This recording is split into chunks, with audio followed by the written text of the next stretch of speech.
আমরা নতুন মেডিসিন শুরু করছি। নতুন মেডিসিন হচ্ছে এপিসমেল। ঠিক আছে, এপিসমেল আমরা মোটামুটি মোরলেস সবাই জানি। তিনজনের কাছ থেকে আমি শুনবো, র্যান্ডমলি আমরা তিনজনের কাছ থেকে শুনবো এপিসমেল নিয়ে তাদের অভিজ্ঞতা। জাস্ট প্রথম শুনবো আমরা নওগাঁ থেকে ডক্টর আনজির হোসেন। ডক্টর আনজির হোসেনের কাছ থেকে একটু শুনবো যে এপিসমেল আপনি কি ধরনের কি কি কাজে ব্যবহার করেছেন। সালাম আলাইকুম। ওয়ালাইকুম সালাম। এপিসমেলে হচ্ছে প্রথম কথা হচ্ছে এই যে ভোমরা কামড়ালে সাথে সাথে দিলে তার রেজাল্ট পাওয়া যায়। আর দ্বিতীয় কথা হচ্ছে তার গরম কাতর, গরমে ঠান্ডায় উপশম, তারপরে প্রস্রাব কমে যাওয়া, তৃষ্ণা নাই, এই কিন্তু আরেক দু একটা লক্ষণে আমি এপিসমেল ব্যবহার করেছি, ভালো রেজাল্ট পেয়েছি ইনশাআল্লাহ। আচ্ছা, ধন্যবাদ। আরেকজনের কাছ থেকে একটু শুনবো, দেখি কেমন ইউজ করেছেন। ডক্টর শহীদুল ইসলাম আমাদের সিরাজগঞ্জ থেকে। হ্যাঁ, আসসালামু আলাইকুম স্যার। একটা কথা আছে, এপিসের শত্রুকে তৃষ্ণা কবু থাকে না, অসারে মল ত্যাগ হুল ফুটানো বেদনা। এই লক্ষণে হলো ইডিমা, পানি ধরা, কিডনি এবং লাংসে পানি ধরার ক্ষেত্রে আমি দু একটা রোগী প্রয়োগ করে বেশ ভালো রেজাল্ট পেয়েছি। আচ্ছা আচ্ছা, ঠিক আছে, আমরা জানলাম খুব কমন সিমটম। আরেকজনের কাছে একটু শুনবো, সেটা হচ্ছে ডক্টর হুমায়ুন কুমিল্লা থেকে।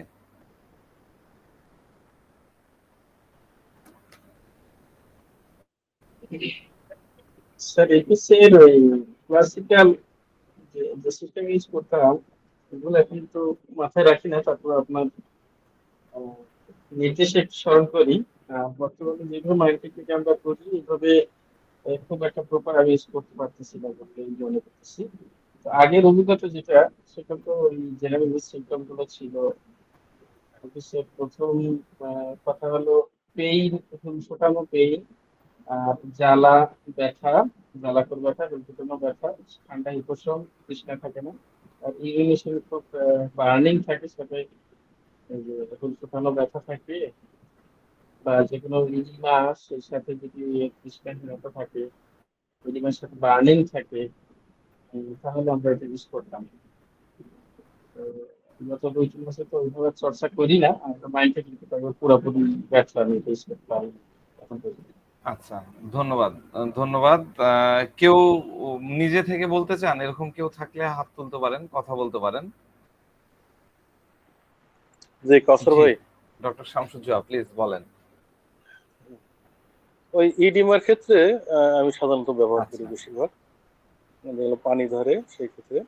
আর আরেকটা একটা মেন্টাল সিমটমের মধ্যে পড়ে যে রোগী যদি অসুস্থ থাকা সত্ত্বেও বলে যে আমি ভালো আছি, কোনো রোগের কমপ্লেন করে না, সেক্ষেত্রে এটা অনেকটা কাজে লাগে। আচ্ছা আচ্ছা, হ্যাঁ, সেক্ষেত্রে ওপিয়াম আর্নিকাও কিন্তু ওইরকমই না, অসুস্থ থাকে তখন বলে। যা খুব সুন্দর। আমার যেটা মনে হয় এপিস এরকম দুই একটা ওই যে মানে চামড়ায় কি বলবো লাল লাল গোটা গোটা অ্যালার্জি টাইপের কিছু উঠলো, স্কিন ডিজিজ, এই ক্ষেত্রগুলা ছাড়া মানে পার্সন এপিসকে চিনে আসলে আমরা কতখানি প্রেসক্রাইব করতে পারি? আমরা কি জানি? আমরা জানি হচ্ছে treat the patient, not the disease. কিন্তু ইনফ্যাক্ট আমরা যা আলোচনা করলাম এতক্ষণ সবই কিন্তু আমরা ডিজিজ রিলেটেড বিষয় নিয়ে আলোচনা করলাম। মানে সরি টু সে, মানে আমি কাউকে হার্ট করতে চাই না, আসলে তাই হয়, আমরাও তাই হয়ে যায়। কিন্তু পার্সন এপিসকে আমরা কতখানি চিনি, এটা একটা বিষয়। দ্বিতীয় কথা হলো যে আমাদের দৈনন্দিন প্র্যাকটিস লাইফে আমরা এপিসকে কতখানি ইউজ করতে পারি। এই মাসে সর্বোচ্চ 2 জনকে এপিস দিয়েছি, এইরকম কেউ আছেন? এর মধ্যে মেসেজে লিখতে পারেন হ্যাঁ ইয়েস। আমরা এখানে 31 জন আছি, সেখানে আমরা একজন পেয়েছি। ভাই আসসালামু আলাইকুম স্যার, আমি মাহফুজুর রহমান, আমি দিয়েছি স্যার। আপনি দিয়েছেন 2 জন কমপক্ষে, তাই না? আচ্ছা, যাক আমরা 2 বা 3 জন পেয়েছি। আসলে আমার কাউকে ছোট করার উদ্দেশ্য না বা ইও না। আমার বলার উদ্দেশ্য হচ্ছে এই পিসটা আসলে আমাদের খুব কমই ইউজ হয়। ওই আমাদের ডক্টর শামসুজ্জোহা সহ ও হুমায়ুন কবির বা আর ডাক্তার সাহেবরা যেটা বললেন ইডিমা, ফুলে যাওয়া শোথ, এই জায়গাগুলা বা ওই যে পোল্লা কামড় দিয়েছে, এই ক্ষেত্রগুলা ছাড়া আর কিছু স্কিন ডিজিজ ছাড়া হয়তো এপিসকে আমরা ওইভাবে ব্যবহার করতে পারি না। কিন্তু এপিস আমাদের জানা থাকলে আমরা রেগুলার কিন্তু এপিসকে ব্যবহার করতে পারি খুবই ইজিলি, খুবই ফ্রিকোয়েন্টলি আমরা কিন্তু প্রয়োগ করতে পারি। অনেক মেডিসিন আছে, অনেক মেডিসিন কিন্তু আমরা জানি কিন্তু ফ্রিকোয়েন্টলি ব্যবহার করতে পারি না। এর কারণ কি জানেন? আমরা কেন কোনো মেডিসিনকে ফ্রিকোয়েন্টলি খুব, কারণ বেলেডোনা আমরা ইউজ করেই যাই। যারা অ্যাটলিস্ট আমাদের এখানে চর্চা করছেন দীর্ঘদিন থেকে, অ্যাটলিস্ট 6 মাস 1 বছর থেকে চর্চা করছেন, তাদের কাছে শুনবেন যে প্রতিদিন বেলেডোনা তারা প্রেসক্রাইব করেই যাচ্ছে। কিন্তু এপিস বা ধরেন রুটা বা এই টাইপের কিছু খুব কাজের মেডিসিন, এগুলাকে আমরা ইউজ করতে পারছি না। এর কারণ কিন্তু একটাই, কারণ আমরা কিন্তু এই মেডিসিন সম্পর্কে যে জ্ঞানটা থাকা দরকার, যে ডেপথ থাকা দরকার, যে গভীরতা থাকা দরকার, বা যতটা সূক্ষ্মভাবে মেডিসিনকে বোঝা দরকার, আমরা কিন্তু ততটা সূক্ষ্ম লেভেলে বোঝার চেষ্টা করি না। আমরা থেরাপিউটিক্স দেখে ট্রিটমেন্টের কথা ভাবি, আমরা যদিও বলি যে ট্রিট দ্য পেশেন্ট, কিন্তু ডিজিজ ওয়াইজ আমরা মেডিসিন সিলেকশনের কথা চিন্তা করি। এই কারণে কিন্তু আমরা এই মেডিসিনগুলোকে অনেক ফ্রিকোয়েন্টলি ইউজ করতে পারি না। আমরা যদি বুঝতে পারতাম তাহলে এই বর্তমান জামানায় প্রত্যেকটা মেডিসিনের কিন্তু অনেক রুগী আমাদের চেম্বারে কিন্তু আছে, আমরা ব্যবহার করতে পারি না। কিন্তু আপনি পার্শ্ববর্তী দেশে যান, আপনি জর্জ ভিতুল কাছের স্কুলের স্টুডেন্টদের কাছে যান, আদার্স বড় বড় যারা গুরু আছে তাদের যে সার্কেল আছে সেই সার্কেলে যান, তারা কিন্তু রেগুলার মেডিসিন গুলা ইউজ করতেছে। আমরা অনেক মেডিসিনের নাম পর্যন্ত শুনিনি, কিন্তু তারা সেগুলাকে মুড়ি মুরগির মতন ইউজ করতেছে। কিছুদিন আগে আমি আপনাদেরকে পড়েছিলাম টিটিকাম ভালগারিস, ভ্যানিলা, খুব পার্শিয়াল পড়াইছিলাম। পার্শিয়াল বলতে আমি বুঝাচ্ছি খুবই অল্প বিস্তারে 2-1টা ফ্যাসেট আমি পড়াইছিলাম, ইন ডেপথ মেডিসিন পড়াইনি। এইটুকেও দেখা যাচ্ছে ওইটুক জ্ঞানের উপরে অনেকেই কিন্তু এই মেডিসিন গুলা ইউজ করতে পারছেন। তাহলে আমরা যদি পুরো মেডিসিনটাকে যদি জানতে পারতাম, তাহলে দেখতেন যে প্রতিদিন আমাদের চেম্বারে এই মেডিসিন গুলার কত পেশেন্ট না আসছে। ঠিক আছে? তো বেশিরভাগ ক্ষেত্রগুলোতে হয় কি, আমরা একটা মেডিসিনকে অন্য আরেকটা মেডিসিনের মতন মনে করে একটা পার্শিয়াল ট্রিটমেন্ট দিয়ে দিই। এতে সে হয়তো কিছুটা আরাম পাচ্ছে, কিন্তু পুরোপুরি আরোগ্য হয় না, বা পুরোপুরি যে কিওর যেটাকে বলে পুরোপুরি আরাম পাওয়া, সেটা হয় না। কিন্তু দেখা যাচ্ছে যে কথার কথা, আপনি এপিসের একটা পেশেন্টকে আপনি আর্নিকা দিয়ে দিলেন, ধরনটা অনেকটা কাছাকাছি, বা ওপিয়াম দিয়ে দিলেন, ঠিক আছে? তো তখন ওষুধ দেওয়ার পরে রুগীও আরাম পেয়ে গেল, আর ডাক্তারের মধ্যে একটা ডেলুশন তৈরি হয়, ডাক্তারের মধ্যে একটা মানে কি বলো ফলস খুশি, একটা আনন্দ তৈরি হয় যে না আমার ওষুধটা কাজ হয়ে গেছে, আমি মনে হয় কিছুটা আরাম পেয়েছি, রুগীও মনে করছে আরাম পেয়েছি, আপনিও তো বগল বাজাচ্ছেন যে না আমিও পেয়ে গেছি। তো এই জায়গাটা কখন হয়, যখন আমাদের ওই ডেপটা থাকে না, মেডিসিন সম্পর্কে যে ডেপটা থাকা দরকার, মেডিসিনের পার্সনটাকে বুঝতে গেলে যে সূক্ষ্মভাবে বোঝার যে থিঙ্কিংটা থাকা দরকার, সেই থিঙ্কিংটা যখন আমাদের মধ্যে থাকে না বা আসে না, তখন আমরা মেডিসিন গুলাকে কিন্তু সেভাবে ইউজ করতে পারি না। ঠিক আছে? তো আমরা একটা কাজ করি, সেটা হলো আমরা মেডিসিনকে কিছু ট্যাগ মার্ক দিয়ে দিই। যেমন আমরা বলি যে সিপিয়া হচ্ছে মহিলাদের মেডিসিন, প্লাটিনা হলো মহিলাদের মেডিসিন, প্যালাডিয়াম হলো পুরুষদের মেডিসিন, তাই না? অমুক হলো short active medicine, belladonna short active medicine, Apis short active medicine, just এরকম বলি না যে এই মেডিসিনটা এরকম, এই মেডিসিনটা ওরকম, এরকম ট্যাগ মার্ক দিয়ে দেওয়াটাও কিন্তু আমাদের হোমিওপ্যাথির একটা বলবো যে একটা মৃত্যুর কারণ। প্রকৃত হোমিওপ্যাথির মৃত্যুর কারণ। ঠিক আছে, আমরা রিয়েল হোমিওপ্যাথি বলছি বলে কিছুটা জিনিস, কিছু বিষয়কে ইয়ে করে একটা নির্দিষ্ট ছকের মধ্যে থাকতেছি, তাই না? আমরা দেখা যাচ্ছে মায়াজমিটিক একটা ট্যাগ দিয়ে দিচ্ছি, ঠিক আছে, মায়াজম কি, হ্যাঁ সে হলো সরিক মায়াজম, তাহলে তাকে সালফার দিয়ে দাও, তাকে সরিনাম দিয়ে দাও। সে হচ্ছে সিপিলিটিক মায়াজম, তাকে সিপিলিনাম দিয়ে দাও, তাই না? আমরা এইভাবে কিন্তু হোমিওপ্যাথিটাকে আমি বলতে পারি একদিকে আমরা শেষই করে ফেলতেছি। যদিও অনেকেই বলে আসছেন, অনেক বড় বড় বোদ্ধা অনেকেই বলে আসছেন, কিন্তু তারা কেন বলে আসছেন, তার পেছনের যুক্তি কি, সেটা আমি খণ্ডন করতে যাচ্ছি না, তারা তাদের মতন করে। কিন্তু আপনি যখন অর্গানন অনুযায়ী চিন্তা করবেন, আপনি যখন নিয়ম নীতি অনুযায়ী চিন্তা করবেন, তখন আপনি ভালো করে বুঝবেন যে আপনি পেয়ে গেলেন একটা সরিক মায়াজমের পেশেন্ট, সরিক মায়াজমের পেশেন্ট পেয়ে গেলেন, আর আপনি সালফার সরিনামের মধ্যে সীমাবদ্ধ থেকে যাবেন, এটা কিন্তু কখনোই না। কারণ সোরাকে, সরিক মায়াজমকে প্রতিনিধিত্ব শুধু সালফার বা সরিনামই করে না, আরো আরো শতখানিক মেডিসিন আছে, সিপিলিটিক মেডিসিনের গ্রুপের শতখানিক মেডিসিন আছে। তাহলে কেন সালফার, হোয়াই সরিনাম, তাই না?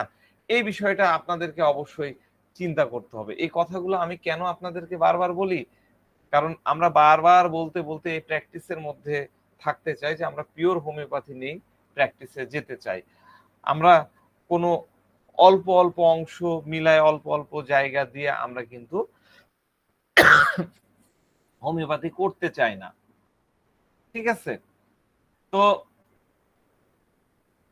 এপিসের বিষয় হলো, এপিস নিয়ে আমি একটু আগে ডক্টর জিটি কেন্টের ম্যাট্রিমেডিকা দেখছিলাম, সেখানে ওই আপনারা যেরকম আলোচনা করলেন সেরকম কথাই প্রথম দিকে লেখা আছে যে এইটা হলে এরকম শোধ হতে হবে, এই হতে হবে, ওই হতে হবে। সেটা আপনারা কেন্টের ম্যাট্রিমেটিকা দেখলেই আসবেন, আমি ওই দিকে যাচ্ছি না। তো এপিস পার্সনটা কি, আমরা পার্সনটাকে ফোকাস করব, এপিস পার্সনটাকে চেনার চেষ্টা করব। এপিসের রোগীরা হয় কি বিচিত্র ঢঙের আচরণ করতে থাকে, অদ্ভুত অদ্ভুত আচরণ করতে থাকে, হ্যাঁ, এবং তাদের অ্যাক্টিভিটিস গুলা হচ্ছে একদম স্ট্রেঞ্জ টাইপের হয়, ভিন্ন ভিন্ন প্রেক্ষাপটে তাদের আচরণও একে অপরের থেকে আলাদা হয়। ব্যক্তি যখন বিশেষ কোনো সমস্যা না থাকে, তার কোনো সমস্যা নাই, তখন সে বর্তমান অবস্থাটাকে কি করবে, উপভোগ করবে। তার কোনো কষ্ট নাই, দুঃখ নাই, কি করবে, বর্তমান অবস্থাটাকে উপভোগ করবে। সে যে অবস্থায় আছে সেটাতেই ফুর্তিতে থাকবে, মাস্তিতে থাকবে। তার তখন ভাবটা এরকম হবে যে তার জীবনে কোনো দুঃখ নাই, কষ্ট নাই, চারিদিকে শুধু আনন্দ, আনন্দ আর ফুর্তিতে ভরা, তাই না? আমাদের রেপার্টরিতে আমি আর্নিকা পড়াইছিলাম, তখন এই রুব্রিক্সটা মোটামুটি বোঝানোর চেষ্টা করেছিলাম, আবার আলোচনা করছি। যারা আর্নিকার ক্লাস করেননি তারা তো মনে হবে এটা মিস হয়ে গেছে। আমাদের খুব সুন্দর রুব্রিক্স আছে, রুব্রিক্সটা হলো স্ট্যাসি। আমি একটু রুব্রিক্সটা বাহির করে দেখাই।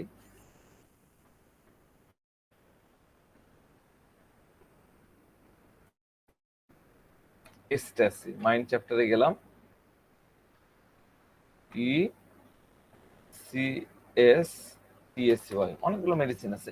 স্ট্যাসি, ঠিক আছে, স্ট্যাসি, এটা দিয়ে আমরা কিন্তু আর্নিকাকে ঢুকেছিলাম, এটা দিয়ে আমরা ওপিয়ামকে চিনেছিলাম, হ্যাঁ, এটা দিয়ে আমরা এখন চিনবো হচ্ছে আর্নিকাকে, এই কি বলে এপিসকে, ঠিক আছে?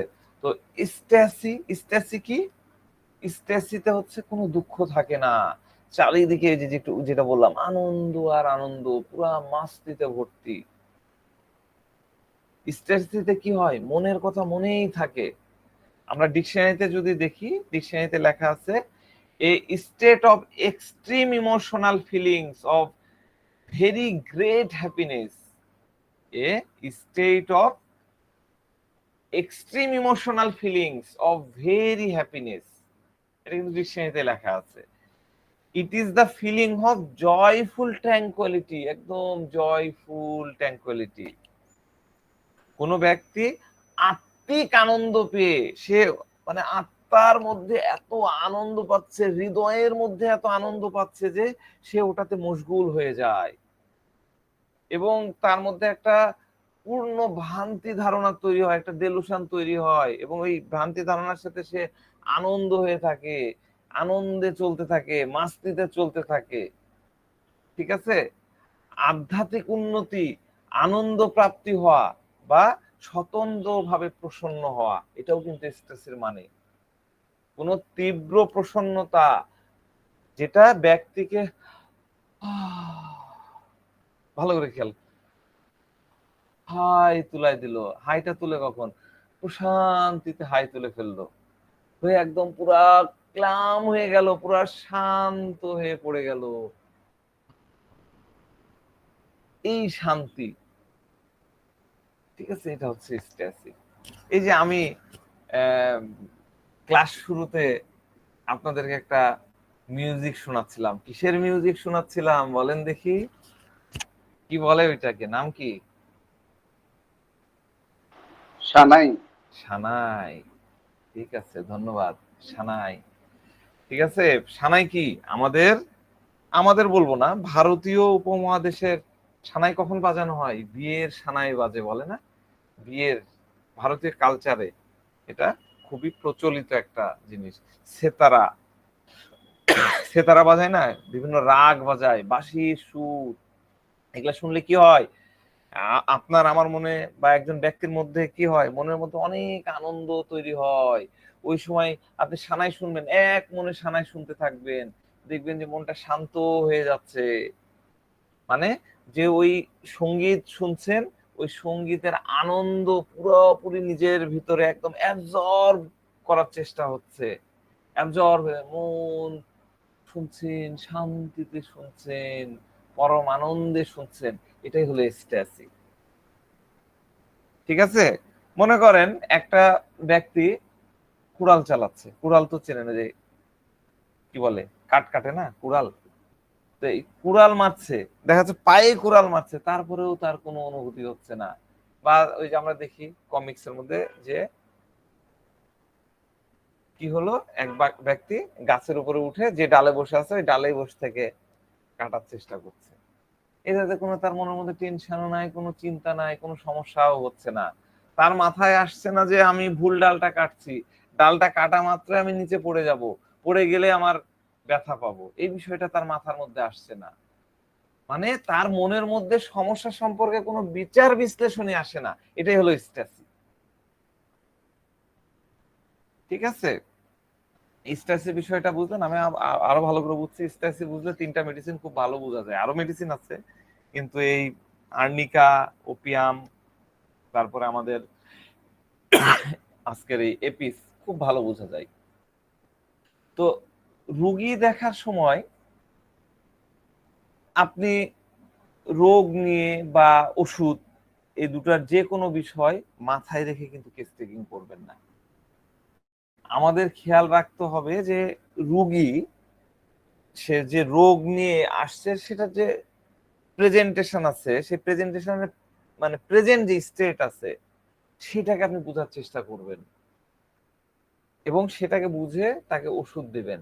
যদি সেটা বুঝে আপনি সমরূপ বা সিমিলিমাম করতে পারেন, তখন ওষুধ যেটাই হোক না কেন বা রোগীর মনের চাহিদা যাই থাকুক না কেন, সিমিলিমাম ওষুধ তার এই ভৌতিক যে বডি থাকে, ফিজিক্যাল যে শরীরটা থাকে, তার যে অসুস্থতা থাকে, তার যে স্বাস্থ্য ভগ্ন অবস্থা থাকে, সেইটাকে পুনরায় সুস্বাস্থ্যে নিয়ে আসবে।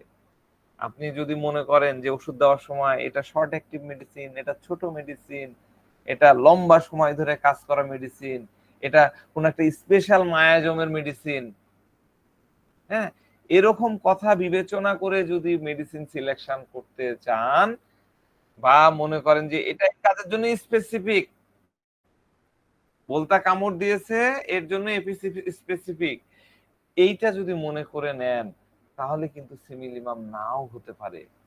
এই কারণে এই বিষয়গুলা আপনি যখন পেশেন্ট দেখবেন, তখন আপনি রোগের কথাও মাথায় আনবেন না, ওষুধের কথাও মাথায় আনবেন না, শুধুমাত্র তার মেন্টাল স্টেটটা বোঝার চেষ্টা করবেন, তার অবস্থাটা বোঝার চেষ্টা করবেন, তার রোগ নিয়ে তার অবস্থা, শুধু মেন্টাল বলবো না, তার ফিজিক্যাল, তার যে স্টেটটা চলছে, প্রেজেন্ট আপনি যে স্টেটটা দেখতে পাচ্ছেন, সেটা নিয়ে চিন্তা করার চেষ্টা করবেন। তাহলে খুব সহজেই সিমিলিমামের কাছে যেতে পারবেন। আচ্ছা, এবার আমরা আবার এপিসের কথায় ফিরে আসি। তাহলে এপিসের প্রকৃতি কি হলো? এপিসের প্রকৃতি হচ্ছে এরা বিভিন্ন ধরনের এন্টিক, মানে বিচিত্র ধরনের আচরণ করে। আলাদা আলাদা অবস্থায় দেখা যাচ্ছে এদের আচরণ আলাদা আলাদা রকমের হয়। আমরা যেটাকে বলতেছি, আমরা রুব্রিক্স পাচ্ছি হচ্ছে স্ট্যাসি।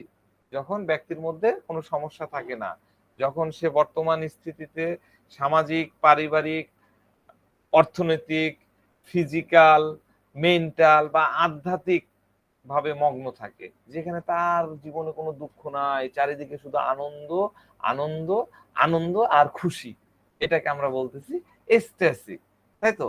তো আত্মিক আনন্দ আনন্দ প্রাপ্তি হয়ে সেটাতে মগ্ন হওয়া, পূর্ণ শান্তির জন্য পূর্ণ শান্তির জন্য একদম সমর্পিত হয়ে, একদম নিজেকে সঁপে দিয়ে একদম মাস্ট হয়ে যাওয়া। আধ্যাত্মিক আনন্দ আর ধার্মিক প্রসন্নতার ক্ষেত্রেও কিন্তু এরকম হয়, তীব্র প্রসন্নতা চলে আসে। জিকির করছে, জিকির করতে করতে একদম সে ঢুকে গেছে, সৃষ্টিকর্তার অস্তিত্বকে সে অনুভব করছে। প্রত্যেকটা প্রত্যেকটা জিনিসের প্রত্যেকটা বিন্দুর মধ্যে সে শান্তি, প্রশান্তি খুঁজে পাচ্ছে। ঠিক আছে? তো এটা ধার্মিক ক্ষেত্রেও এরকম, মানে আধ্যাত্মিক ক্ষেত্রেও এরকম হয়। যেরকমটা আমি বললাম যে গান শুনছে, যে সানাই শুনছে, বা সিতারার শুনে যেরকম আলোকিত হচ্ছে, তার মধ্যে সর্পিত হয়ে যাচ্ছে, এরকম। তো ব্যক্তির মধ্যে আনন্দের অবস্থায় ব্যক্তি আশেপাশের পরিবেশকে পুরোপুরি শান্ত রাখে।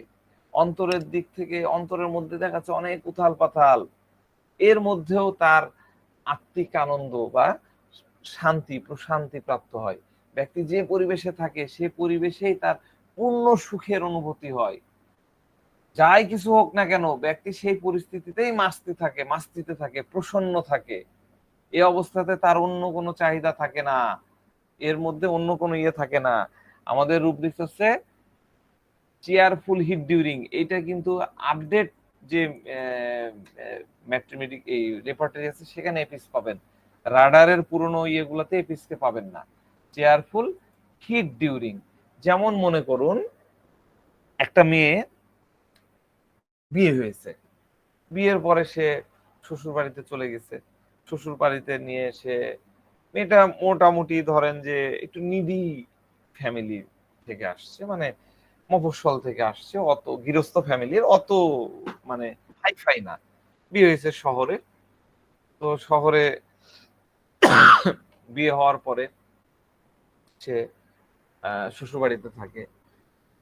যদিও তার শ্বশুর বাড়িতে সবকিছু ঠিকঠাক নাই, যেহেতু সে নিচু, মানে একটু তুলনামূলক কমা ফ্যামিলি থেকে আসছে, এই কারণে শাশুড়ি সবসময় তাকে জ্বালাতন করে, তাকে পেরেশানির মধ্যে রাখে। কিন্তু শাশুড়ির এরকম আচরণ নিয়ে সে কিছুই বলে না, মোটেই কোনো প্রতিবাদ করে না, বরং সে এরকম চিন্তা করে থাকে যে না, আমার একটা ভালো পরিবারে বিয়ে হয়েছে। আগে তো গ্রামে একদম মফস্বলে থাকতাম, যেখানে ইলেকট্রিসিটি নাই, সেরকম একটা জায়গায় থাকতাম, ওইরকম একটা পরিবারে আমি বড় হয়েছি, কিন্তু এখন বিয়ের পরে যাক, আমি একটা বুনিয়াদি একটা ভালো ফ্যামিলিতে তো আমার বিয়ে হয়েছে, আমি একটা ভালো পরিবার পেয়েছি।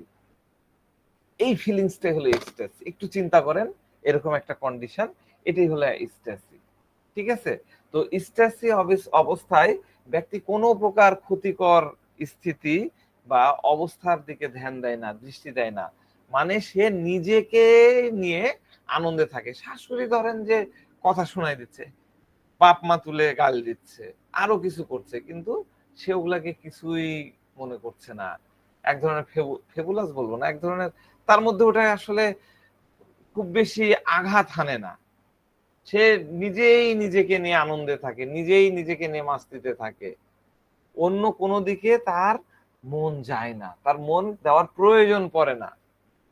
যেমন আরেকটা উদাহরণ দিই, একজন পীর সাহেব বা একজন ওস্তাদ যাই হোক, তার অনেক মুরিদ, হ্যাঁ ধরেন একজন হোমিওপ্যাথি শিক্ষক, তার অনেক শিষ্য, সে ওই অবস্থানে অনেক আনন্দিত। হ্যাঁ, তো এইরকম পরিস্থিতিতে একজন এক টিচারের অনেক শিষ্য বাংলাদেশে প্রোগ্রাম করলে দেখা যাচ্ছে যে শত শত ডেলিগেটস হয়, শত শত তার ফ্যান্স ফলোয়ার আছে, তো ডেফিনেটলি তার মধ্যে তো অহংকার আসবেই। আমরা দেখি, আমরা এটা দেখি, বাস্তবে আমরা দেখি, আমি নাম উল্লেখ করতে চাই না, কিন্তু আমরা তো এটা দেখি, তাই না? কি ধরনের অহংকার মুক্ত, অহংকার যুক্ত তাদের অ্যাটিটিউড। ওদেশ থেকে আসছে কিন্তু এত অহংকার, ঠিক আছে, অহংকারের কথা তার মধ্যে চলে আসছে। কিন্তু এই পীর সাহেবের, যার অনেক মুরিদ আছে, তার কাছে এরকম মনে হচ্ছে না। সে অন্যদের থেকে শ্রেষ্ঠ মনে করছে না। তার সরি, বারবার কাশি হচ্ছে। তার হাজার হাজার ফ্যান্স ফলোয়ার, তার হাজার হাজার মুরিদ, তা সত্ত্বেও তার মধ্যে কোনো অহংকারের বিন্দু মাত্র লেশ নাই, বিন্দু মাত্র চিহ্ন নাই। সে যে অবস্থায় আছে সে অবস্থা তার ভালো লাগা কাজ করে, এটা নিয়ে সে মাস্তিতে থাকে। এরকমটাই হয় স্ট্রেসিতে থাকা লোকজনের মনোভাব। আমি মনে হয় ফিলিংসটা আপনাদেরকে বোঝাতে পারলাম। কোনো ডিকশনারি অর্থ দিয়ে আপনি কিন্তু স্ট্রেসের ফিলিংটা, সূক্ষ্ম অনুভূতিটা বুঝতে পারবেন না। এটা বুঝতে গেলে এই বিষয়গুলো আপনার মাথায় রাখতে হবে। তো এপিস সবসময় খুশিতে থাকার কারণ, মানে থাকতে চায়, এর অনেক কারণ আছে। তার মধ্যে প্রধানতম যে বিষয়টা হলো সেটা হলো তার স্বভাব। তার স্বভাব কি? তার স্বভাব হচ্ছে সে সবার সাথে বন্ধুত্বপূর্ণ, মানে ফ্রেন্ডলি রিলেশন, হৃদ্যতাপূর্ণ সম্পর্ক বজায় রাখতে চায়। এবং সে যখন কথা বলে খুবই হৃদ্যিক ভাবে, আত্মিক ভাবে, অন্তর থেকে কথা বলতে চায়, সবার সাথে ওইভাবে মিশতে চায়। যেমন মনে করেন যে একটা বাচ্চার কথা আপনি চিন্তা করেন, যে বাচ্চাটা, আমার হঠাৎ করে একটা মুভির কথা মনে পড়লো, দেখি নেক্সট দিন মনে হলো আমি একটু ক্লিপসটা দেখাবো। যে বাচ্চাটা এত সহজ, এত সরল, সে সব সময় আনন্দ ফুর্তিতে থাকে, খুব সুন্দর সুন্দর কথা বলে, মিষ্টি মিষ্টি কথা বলে, কোনো বাজ বিচার নেই, সবার সাথে মেশে। তো এইরকম বাচ্চার সাথে আপনি যখন থাকবেন, এরকম বাচ্চার সংস্পর্শে আপনি যখন থাকবেন, তখন কিন্তু আপনার খারাপ লাগবে না। কিভাবে সময়টা কেটে যাচ্ছে আপনি কিন্তু বুঝতে পারবেন না। কেউ কিন্তু বোর হয় না। আপনি নিজে ভেবে দেখেন, এরকম একটা বাচ্চার সাথে যদি আপনি থাকেন, অনেক প্রশ্ন করছে, কিন্তু অনেক সুন্দর সুন্দর প্রশ্ন করছে, আপনাকে মজা দিচ্ছে, ভ্যারাইটিস টাইপের তার অ্যাটিটিউড।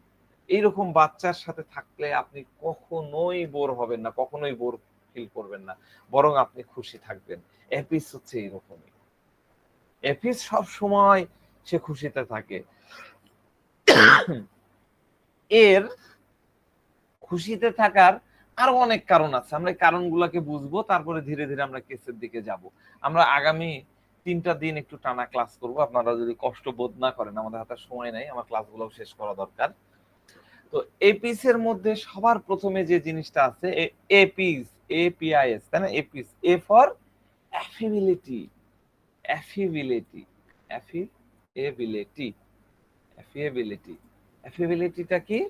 অ্যাফিবিলিটিটা হচ্ছে এটা ব্যক্তির এমন একটা গুণ যার মধ্যে শিষ্টাচার, শিষ্টতা বা অমায়িকতা থাকে, অমায়িক, বিনম্র, সুশীল, ভালো স্বভাবের ব্যক্তি।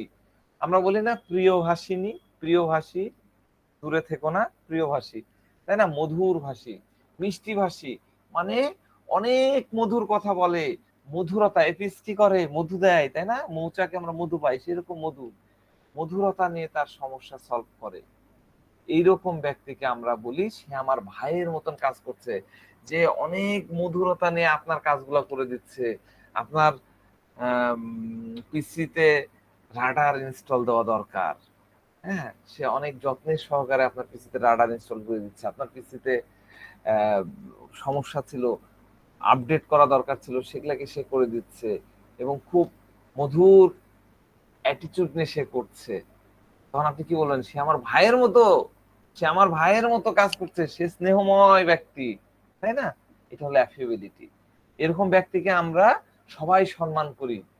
বিশেষ করে এই ব্যক্তিরা ছোট থেকে, ছোট স্তরের লোকজন থেকে একদম বড় পর্যন্ত, মানে টপ টু বটম, বটম যারা আছে, এরকম লোকজনকে তাদের সুখ দুঃখ এবং মানে সম্মান দেওয়া থেকে শুরু করে সবকিছু তারা খেয়াল রাখে, প্রয়োজনীয় সব দিকে খেয়াল রাখে, দৃষ্টি রাখে।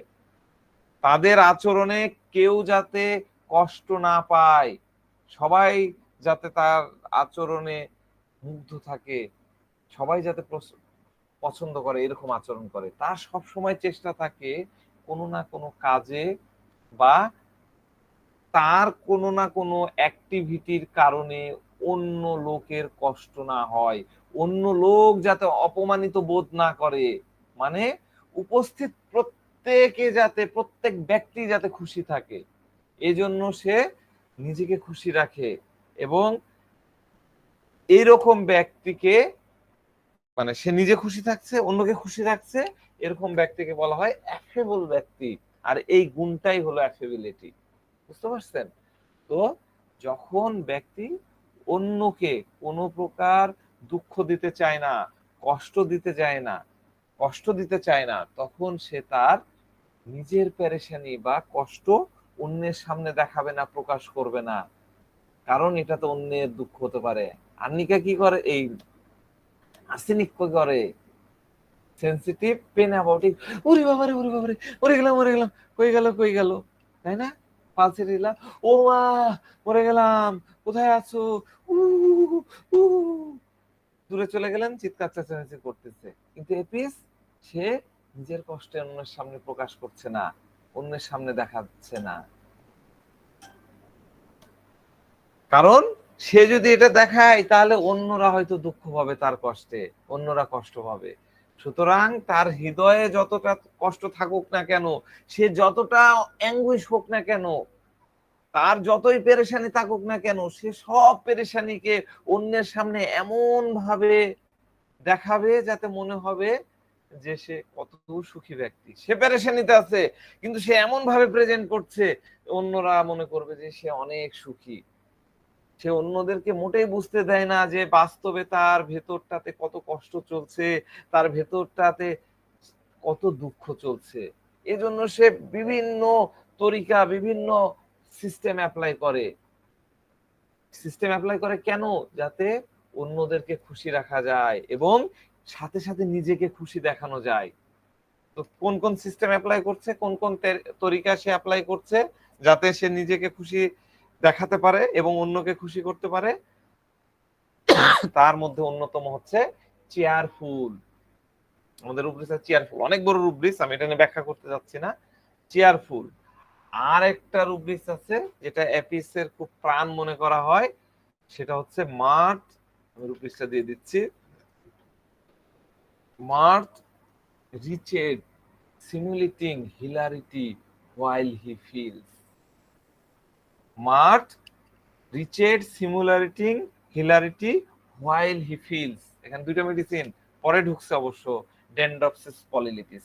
আমি কিন্তু ডেনড্রপসিস পলিলিপিস অনেক ব্যবহার করি। হ্যাঁ, আমরা ডিপি বলি, ডেনড্রপসিস পলিলিপিস। আর এপিস্টার একদম ট্রেডমার্ক করা কোর সিম্পটম বলতে পারেন, কোর রুব্রিক্স বলতে পারেন এটা। ঠিক আছে, আর কি আমরা এটা ব্যাখ্যা করব। আর হলো ব্যক্তি ভিতর থেকে যতই দুঃখ থাক না কেন, যতই কষ্ট থাক না কেন, সে এই এপিস ব্যক্তি কি করে? নিজেকে খুশি রাখতে চায়। এটাই হলো এই mirth wretched simulating hilarity while he feels। এছাড়াও এপিসকে বুঝতে গেলে আমাদেরকে আরো কিছু এই টাইপের রুব্রিক্স আছে যেগুলাকে আমাদেরকে শিখতে হবে। আমরা নেক্সট 2 দিন ইনশাল্লাহ সেগুলাকে খুব ভালো করে বোঝার চেষ্টা করব। ঠিক আছে, তার মধ্যে কয়েকটা রুব্রিক্সের লিস্ট আমি আপনাদেরকে দিয়ে দিচ্ছি। সেটা হলো অ্যান্টিক্স প্লেইং,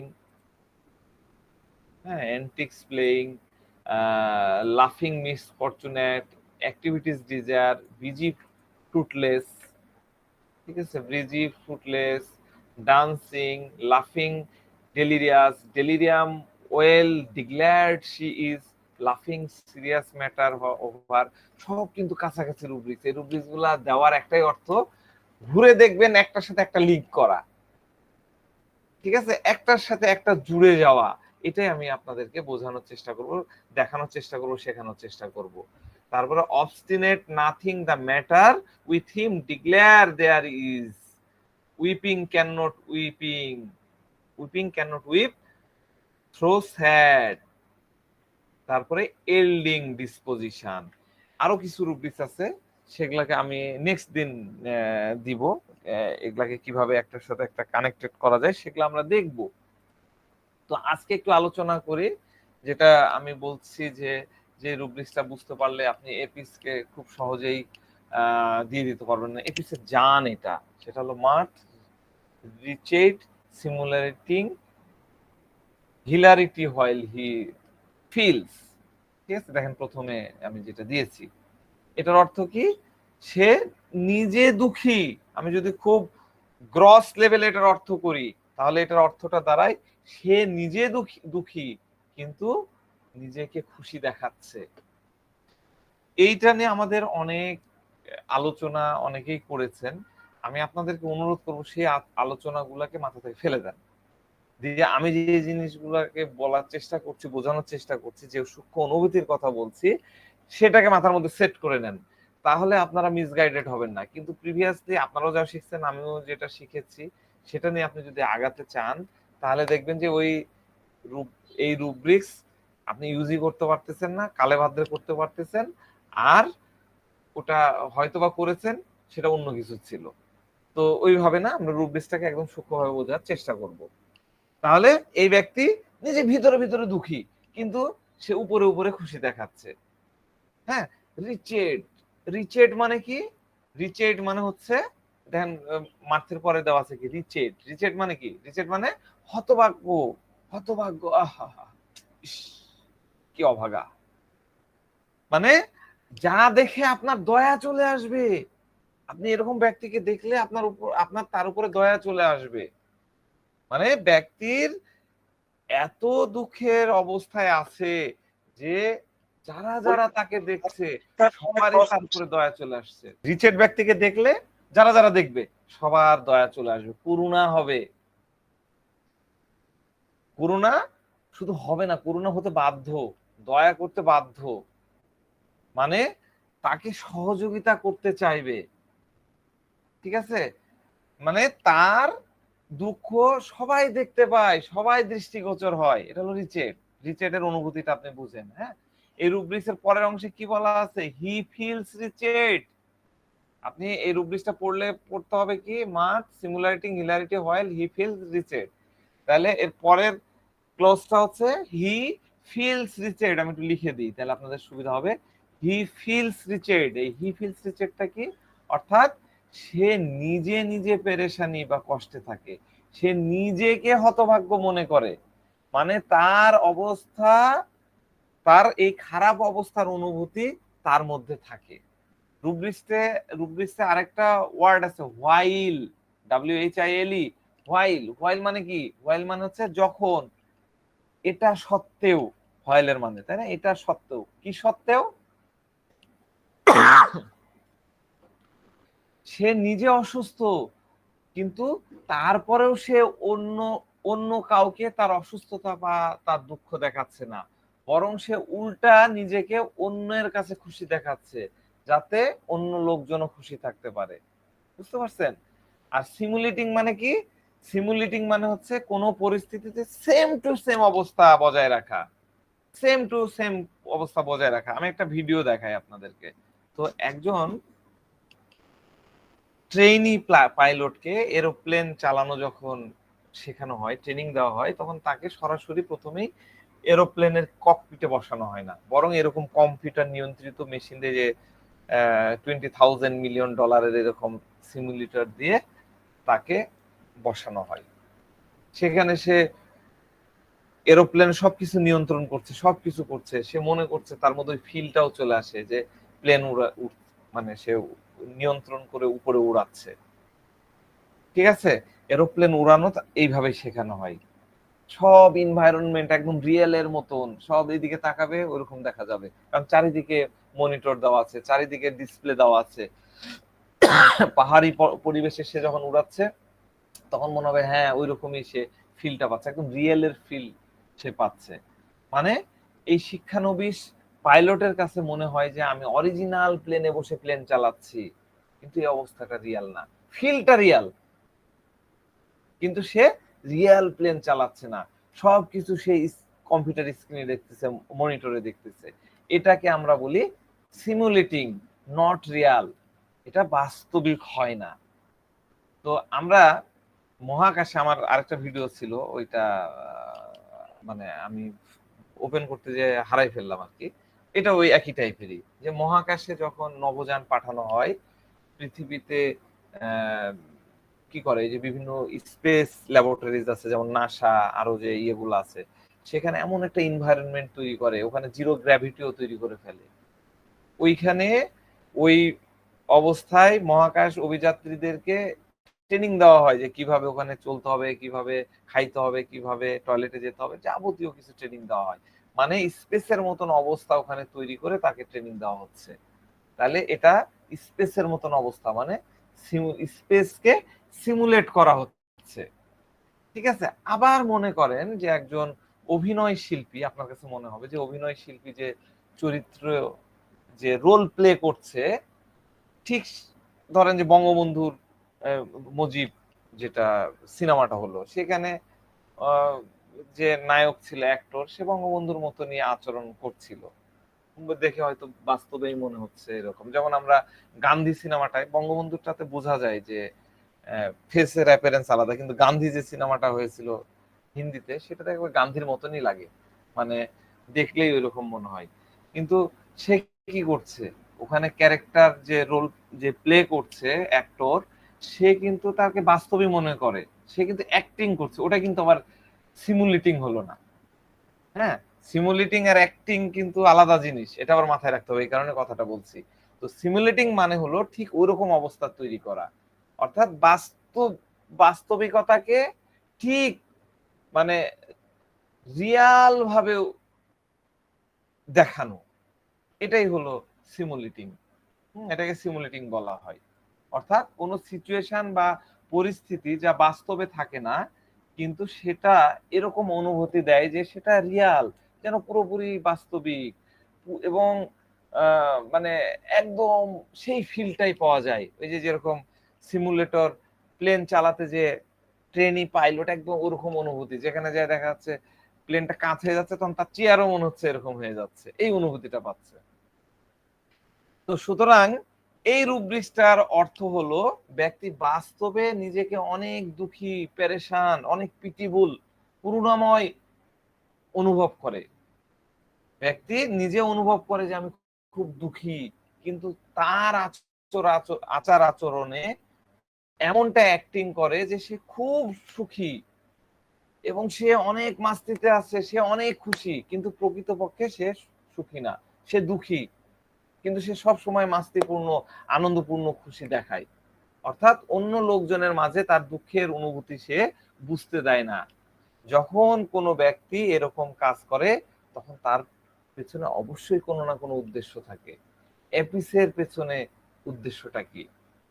সে এত দুঃখী, তার এত কষ্ট, রোগ, কষ্ট, যন্ত্রণা বা অন্য কোনো কারণে এত অ্যাঙ্গুইশ হয়ে পড়েছে, তা সত্ত্বেও সে নিজেকে কেন খুশি দেখাচ্ছে, সে কেন এরকমটা করছে, আমরা কিন্তু আগামী দিনগুলোতে এটাই বুঝবো, এটাই ধীরে ধীরে আমাদের মাথার মধ্যে ঢুকে নেব। আমরা যখন এই অনুভূতিটা কোনো পার্সনের মধ্যে পেয়ে যাব, আমরা রুব্রিক্স চিন্তা করব না, আমরা সুন্দর করে এপিস দিয়ে দেব, এবং রেজাল্টের জন্য আমরা অপেক্ষাও করব না, আমরা বলেই দিতে পারবো রেজাল্ট হবে। তো যাক, আমি এই রুব্রিক্সের সাথে আরো প্যারালাল যে রুব্রিক্স গুলো আছে, যেগুলো আলোচনা একটু করা দরকার, তার মধ্যে প্রথম যেটা দিয়ে দিচ্ছি, দেখেন আপনাদের মেসেঞ্জারে দেওয়া আছে উপরের দিকে, antique playing. Antique playing, antique play. Antique play মানে কি? আমরা কিন্তু এপিসের অঙ্গিকে আলোচনা করবো, এই প্রত্যেকটা রুব্রিক্স কিন্তু আলোচনা হবে এপিসমেলের আঙ্গিকে। হ্যাঁ, তো অ্যান্টিক প্লে মানে হচ্ছে বিভিন্ন ধরনের ব্যতিক্রম এবং হাস্যকর আচরণ করা। যেমন যেমন হচ্ছে এই একটা ভিডিও একটু দেখে নিই, তাহলে পড়তে বুঝতে সুবিধা হবে। আমরা গানটাকে এখানে স্টপ করলাম, সময়ের একটা বিষয় আছে। জোকার, মেহু জোকার সম্ভবত সিনেমাটার নাম। এই সিনেমাটা দেখেন, তাহলে এপিসমেলের অনেক কিছু বোঝা যায়। আমরা কাট পিস অল্প অল্প করে দেখাবো টাইম টু টাইম। তো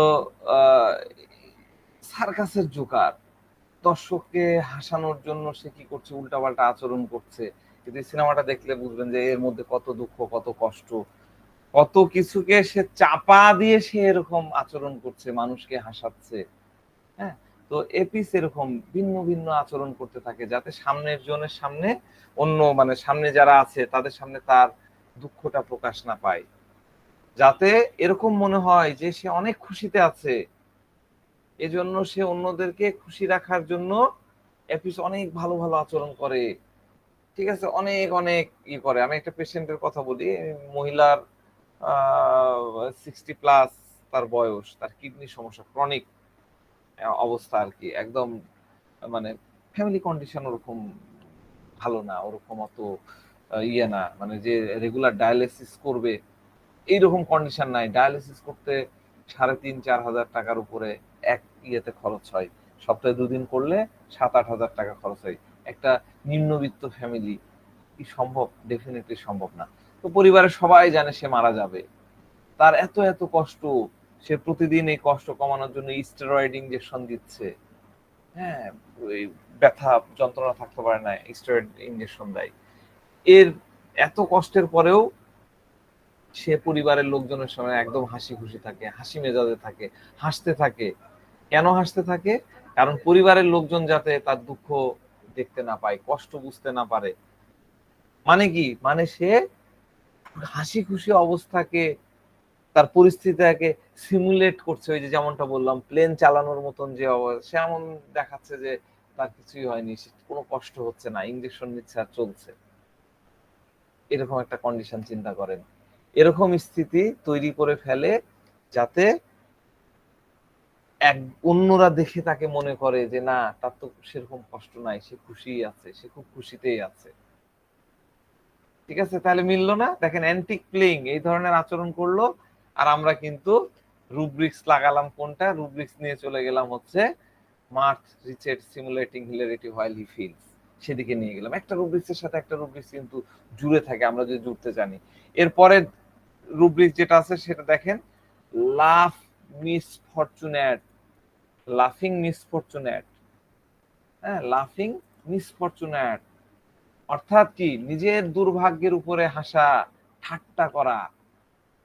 এমনটা না যে সে তার সাথে খারাপ কিছু হয় না, তার দুঃখ হয় না, অন্য লোকজন যেরকম দুঃখ হয় সেরকমটাও তার হয়, সে পেরেশান, কিন্তু সে কেন এরকম করে? সে তার দুঃখ অন্যের উপরে প্রকট হতে দেয় না, কারণ তার সাথে যারা আছে, তার আত্মীয় স্বজন, তার সাথী যদি দুঃখ হয়, তখন সে তাদেরকে সান্ত্বনা দেয়, বলে যে কিছু হয়নি, যা কিছু হয়েছে মানে তার কিছু একটা হয়েছে, সে তার আশেপাশের লোকজনকে বলে না না কিছু হয়নি, যা হয়েছিল না ওগুলা, যেটা হয়েছিল সেটা ভালো হয়ে গেছে, আমি এখন ভালো আছি। এরকম পরিস্থিতিতে সে হাসতে থাকে, হাসতে থাকে, হাসি খুশি বজায় রাখে, যাতে সামনের লোকজন তার দুঃখ কষ্ট দেখে কষ্ট না পায়। মানে সে নিজে থেকে তার সাথে যারা আছে, তার পরিবারের লোকজন, তার সামনের লোকজন, তাদের পরোয়া করে, তাদের গুরুত্ব রাখে, তাদের খুশির বিষয়টা মাথায় রাখে। এই কারণে তার যে হতভাগ্যতা, তার যে দুর্ভাগ্যতা, তার যে কষ্ট, তার উপরে সে কিছু হয়নি, আমি তো ভালো আছি। আর এরকম কিছু হয় নাকি, ব্যবসা কিছু তো কি হয়েছে, এরকম আরো 10টা ব্যবসা আসবে। এই ধরনের অ্যাটিটিউড তার মধ্যে থাকে। এরপরে যে একটা রুব্রিক্স আছে সেটা হচ্ছে অ্যাক্টিভিটি ফ্রুটলেস। যদিও অ্যাক্টিভিটি ফ্রুটলেসকে modern repertory busy fruitless cross reference করে দিয়েছে, কিন্তু দুইটা দুই জিনিস। আমি এটা একটু বোঝানোর চেষ্টা করছি। অ্যাক্টিভিটি মানে কি? অ্যাক্টিভিটি মানে হচ্ছে কোনো কাজ কাম করা, কোনো কাজে লেগে থাকা।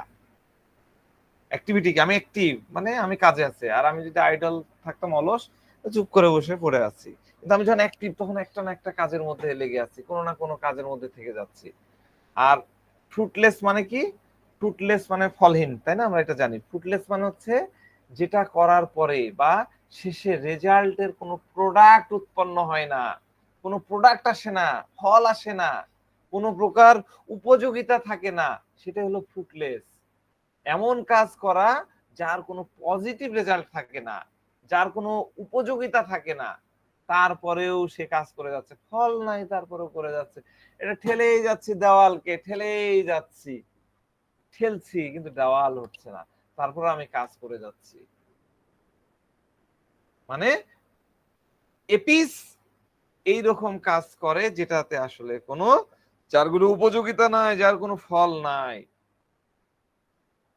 সে কোনো না কোনো কাজেই লেগে থাকে। সে কাজটা আবশ্যক হোক বা প্রয়োজনীয় হোক বা না হোক, সেটা দেখা দেখি নাই, সে কাজের মধ্যে লেগে থাকে। তো আমাদের দরকার হলো সে কেন এরকমটা করে, প্রকৃতপক্ষে কি ঘটনা ঘটে যার কারণে তাকে এরকম করতে হয় সেটা জানা। তো এপিস সবসময় নিজেকে অনেক বেশি দুঃখী ভাবে, কারণ পরিস্থিতি তার খুব খারাপ থাকে। feels wretched, he feels wretched and anguish।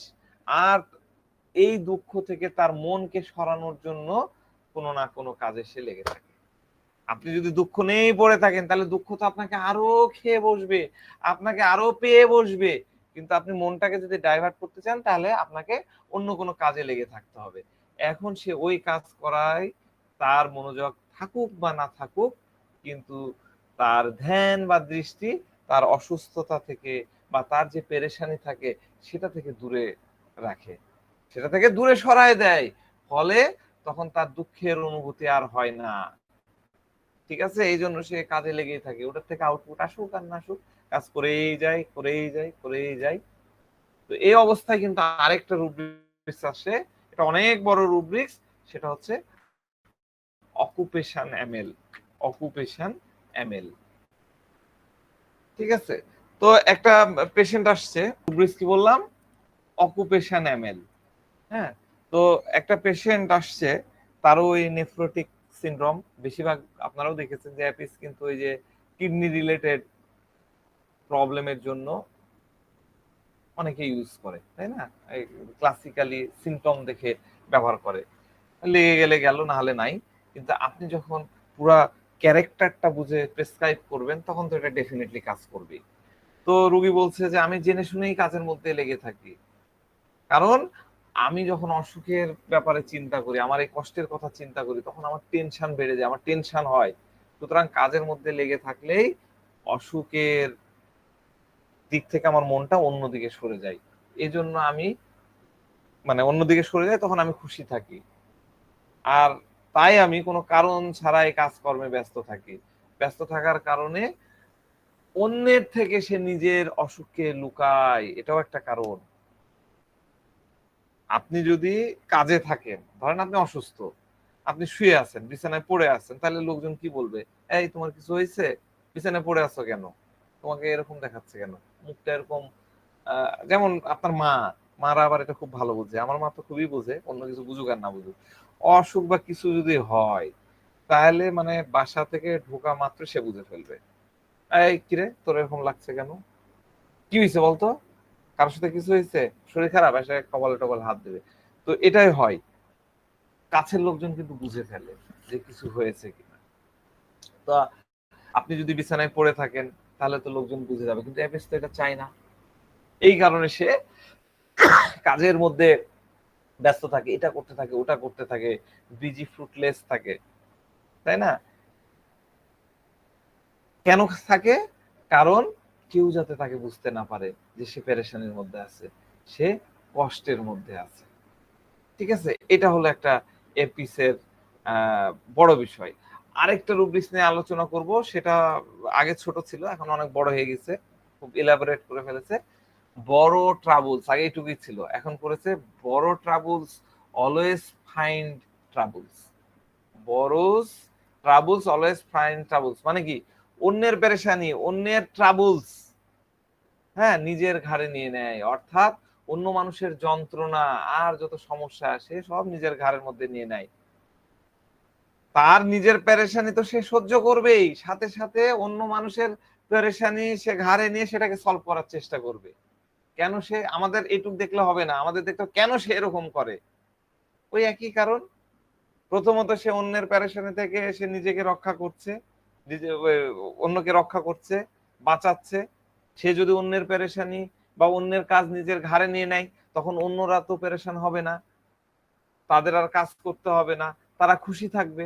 আর দ্বিতীয় কারণ হচ্ছে, সে যখন অন্যের জন্য এরকম করতে যায়, তার নিজের পেরেশানি থেকেও সে বেঁচে যায়, তার মন তো অন্যদিকে ডাইভার্ট হয়ে গেল। আগের রুব্রিক্সে যেটা বললাম, মনটা ডাইভার্ট করে ফেললো। এগুলো হলো অ্যাডাপ্টেশন। এপিস এরকম নানান ধরনের অ্যাডাপ্টেশন নেয়। একটা এপিস কিন্তু সব জিনিস নিয়ে আপনার কাছে আসবে না, অল্প অল্প জিনিস নিয়ে আসবে, একটা ফেসেট নিয়ে, একটা অংশ নিয়ে আসবে, আপনাকে কিন্তু জেনে নিতে হবে। এই কারণে আমি এত ইলাবোরেটলি আলোচনা করি আপনাদের সাথে। মানে কি, মানে সে অন্যের কাজ নিয়ে ব্যস্ত, তার অসুস্থ, তারপরে সে অন্যের কাজ নিয়ে ব্যস্ত, মানে তার ধ্যান তার অসুখের দিকে, তার পেরেশানের দিকে থাকছে না, অন্যদিকে চলে যাচ্ছে, তখন সে খুশি থাকছে। আর যখন সে অন্য ব্যক্তির পেরেশানি সলভ করছে, অন্যের দায়িত্ব ঘাড়ে নিচ্ছে, তখন অন্যরাও বুঝছে যে সে আসলে মনে হয় অতটা অসুস্থ তা না, যতটা সে দেখাচ্ছে ততটা অসুস্থ না। অসুস্থ থাকলে তো আমাদের এত কাজ করে দিতে পারতো না। বুঝতে পারছেন? আমি একটু আগে যেটা বললাম, অ্যাক্টিভিটিস ফ্রুটলেস, সেটার ক্রস রেফারেন্স কি বললাম? Busy fruitless. বিজি ফ্রুটলেসটা কি?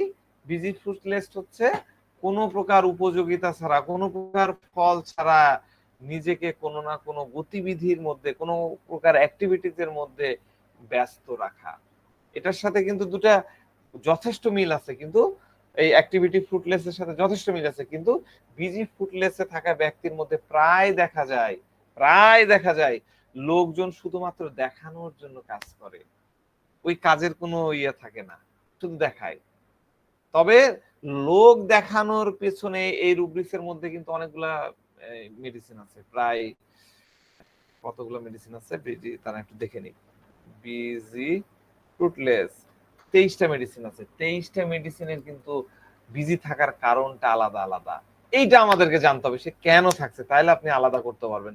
যেমন আমরা ক্যালকেরিয়া কার্ভের ক্ষেত্রে মনে হয় জেনেছিলাম, তাই না? বিজি ফ্রুটলেস আমরা ক্যালকেরিয়া কার্ভ নিয়ে যখন আলোচনা করেছিলাম তখন বলেছিলাম সে কেন থাকে। তো এপিসের বিষয়টাও কিন্তু আলাদা, তার আউটকাম কিছু থাকে না, সেখান থেকে যে কিছু প্রোডাক্ট আসবে সেটাও সে থাকছে না, সারাদিন কাজ করছে। আপনি তাকে জিজ্ঞাসা করলেন যে তুমি কেন সারাদিন এরকম করো, আসলে তো সেখান থেকে কোনো আউটকাম হচ্ছে না, সেখান থেকে তো কোনো ফল আসছে না, তারপরেও সে ওটাতে লেগে থাকছে। কারণ একটাই, সে হচ্ছে একটা না, কারণ হচ্ছে দুটা। একটা হলো সে যখন কাজের মধ্যে থাকতেছে তখন তার ধ্যানটা, তার দৃষ্টিটা তার অসুখ থেকে অন্যদিকে চলে যাচ্ছে।